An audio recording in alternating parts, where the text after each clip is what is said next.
Intraday, swing trade, future and option, Nifty, bank Nifty, mutual funds, SIPs. अरे भैया ये सब होता क्या है? Hello friends and welcome back to our new YouTube video. आज की वीडियो में हम लोग बात करेंगे कि स्टॉक मार्केट, मतलब कि आप सब लोगों ने सुना होगा कि bank Nifty, Nifty, swing trades, options and futures, ये इंट्राडे, ये सब क्या होता है। निफ्टी 50 इंडिया की टॉप 50 लिस्टेड कंपनीज होती हैं जो कि लार्ज कैप कंपनीज होती हैं और जो कि इंपॉर्टेंट रोल प्ले करती है हमारे स्टॉक मार्केट की डायरेक्शन को डिसाइड करने में। जैसे कहते हैं ना, मार्केट आज निफ्टी 1% डाउन है, 1% अप है, तो उसका मतलब ये होता है कि जो टॉप इंडिया की जो टॉप 50 कंपनीज, जैसे कि एग्जाम्पल के लिए हम बात करें HDFC बैंक हो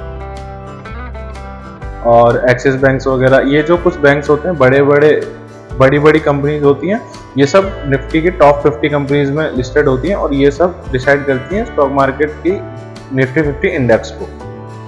अब हम बात करते हैं बैंक निफ्टी के बारे में। बैंक निफ्टी क्या होता है? बैंक, जैसे कि निफ्टी 50 में स्टॉक पूरे ऑल ओवर इंडिया की टॉप 50 कंपनीज आ गई, इसी टाइप से बैंक निफ्टी के अंदर जितने भी हमारे बैंक्स हैं वो सब बैंक निफ्टी के अंदर आते हैं। तो बैंक की जो मूवमेंट होती है, उनका जो प्राइस एक्शन की जो मूवमेंट होती है, वो सब बैंक निफ्टी के अंदर इंक्लूडेड होता है। करते हैं इंट्राडे के बारे में। इंट्राडे जैसे नाम में पता चल रहा है, इंट्रा मतलब के अंदर और डे मतलब दिन, यानी कि एक दिन के अंदर जो हम लोग ट्रेडिंग करते हैं वो इंट्राडे के अंदर आ जाता है। इंट्राडे में हमें 4x लेवरेजेस मिलता है।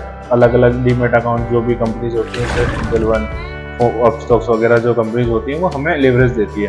यानी कि अगर आप 10,000 रुपए का कोई शेयर खरीदते हो और अगर आप उसको इंट्राडे में खरीदते हो तो वही 10,000 रुपए की कैपिटल, उससे आप 40,000 रुपये के कैपिटल तक के शेयर्स आप बाय कर सकते हैं। ये होता है इंट्राडे में, इसको लेवरेजिंग बोलते हैं। हम बात करते हैं स्विंग ट्रेड्स। स्विंग ट्रेड का मतलब ये होता है कि एक पर्टिकुलर टाइम फ्रेम के ड्यूरेशन में, जैसे कि 1 वीक, 2 वीक, 1 महीना, 2 महीने, 6 महीना, साल भर के लिए आपने कोई पर्टिकुलर शेयर को होल्ड किया, आपने कोई शेयर खरीदा और आपने उसमें अपने अकॉर्डिंग जो भी आपको परसेंटेज पसंद आता है प्रॉफिट का, लाइक 10%, 15%, 20% का प्रॉफिट करके आपने उसको 1 वीक, 2 वीक, 1 महीने के अंदर आपने उसको सेल कर दिया। यानी शॉर्ट टर्म के लिए जो बाइंग होती है, एक तरीके से वो स्विंग ट्रेड के अंदर आती है, जिसको हम स्विंग के अकॉर्डिंग डिसाइड करते हैं। अब हम बात करते हैं SIP। SIP मतलब होता है सिस्टमेटिक इन्वेस्टमेंट प्लान। इसके अंदर ये होता है कि जैसे आपने एक पर्टिकुलर अमाउंट डिसाइड कर लिया, 500 रुपीज, 1000 रुपीज, 2000 रुपीज, जो भी आपके हर महीने एक पर्टिकुलर डेट पे इतना अमाउंट इस शेयर में डिडक्ट हो जाएगा।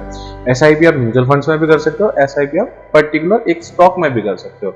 एक स्टॉक में कैसे SIP की जाती है वो हम अगली वीडियो में देखेंगे।